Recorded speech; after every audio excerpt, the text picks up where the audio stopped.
वांग्याची भाजी ही एकमेव अशी भाजी आहे, की आपल्या घरात सगळ्यांना आवडणारी भाजी असते व ती खूप प्रकारांमध्ये बनवू शकतो, वेगवेगळ्या प्रकारांमध्ये. त्यातलाच एक प्रकार बनवणार आहोत आपण आज, ती म्हणजेच भरलेली वांग्याची भाजी. फक्त 15 मिनिटात बनणारी. तर त्यासाठी ना एका भांड्यात ना पाणी टाकायचं आणि त्यात आहे ना थोडं मीठ टाकायचं. म्हणजे मीठ थोडं जास्तच टाकायचं, जास्त कमी पण नाही.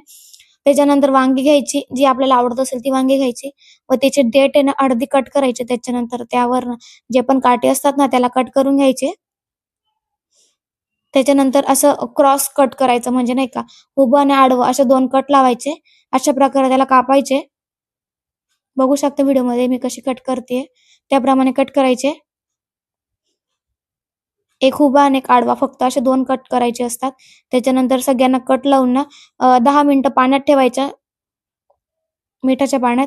कारण मिठाच्या पाण्यातून त्याचा सगळा कडवटपणा निघतो. त्याच्यानंतर आहे ना एका आपला जो तवा असतो ना, तव्यामध्ये ना थोडे शेंगदाणे आणि जे आपलं खोबरं असतं ना कोरडंवालं, त्याला कापून आहे ना 2-3 मिनिटं छान भाजून घ्यायचं, जोपर्यंत ते लालसर होत नाही तोपर्यंत.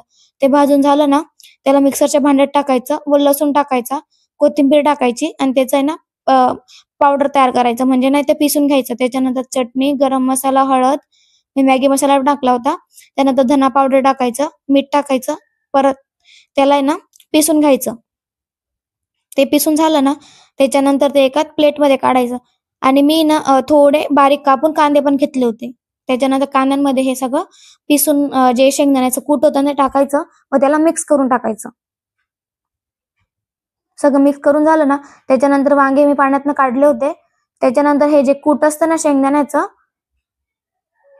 ते ना वांग्यांमध्ये ना छान असं फिट भरायचं, म्हणजे ना फुल होईस्तोवर असं छान भरून घ्यायचं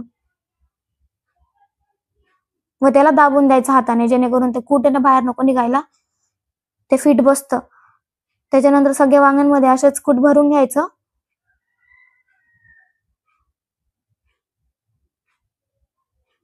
भरला गेल्यानंतर ना त्याला दाबायचं, अजिबात विसरू नका.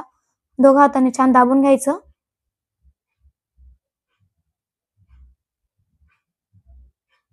बघू शकता अशा प्रकारे मी सगळे वांग्यांमध्ये कूट भरून झालं होतं. त्याच्यानंतर आपण ही भाजी ना कुकरमध्ये बनवणार आहोत, कारण मला पप्पांचा डबा करायचा होता, वेळ नव्हता म्हणून कुकरमध्ये बनवली. त्याच्यानंतर कुकरमध्ये तेल टाकलं होतं भरपूर. त्याच्यानंतर त्यात जिरं मोहरी छान तडतडू दिली. त्याच्यानंतर वांगे टाकायचे त्यात व त्याला मिक्स करायचं. वांग्यांना ना छान 10-15 मिनिटं आरामात शिजू द्यायचं, घाबरायचं अजिबात नाही. त्यानंतर थोडं कूट उरलं होतं ते पण टाकलं. परत त्यात थोडं तेल टाकलं की आपले वांगे शिजून होतील असं. 10 मिनिटानंतर वांगे छान शिजून होतात. त्यांना मऊशीर शिजू द्यायचं, कारण पाण्यात ते जास्त शिजत नाही. जे शिजायचं असतं ना ते तेलातच शिजू द्यायचं. त्याच्यानंतर ते शिजून झालं ना वांगे, त्यात पाणी टाकायचं आपल्याप्रमाणे. जर तुम्हाला पातळ हवी असेल, पातळ होईस्तोवर अशी पाणी टाकायचं. त्यात मीठ टाकलं, थोडी कोथिंबीर टाकायची. त्याच्यानंतर ना कुकर लावून द्यायचा व 2 शिट्ट्या घेऊन घ्यायच्या. त्यानंतर रेडी आपली वांग्याची भाजी. खूप झटकन बनते व खूप टेस्टी बनते. तुम्ही पण नक्की ट्राय करा.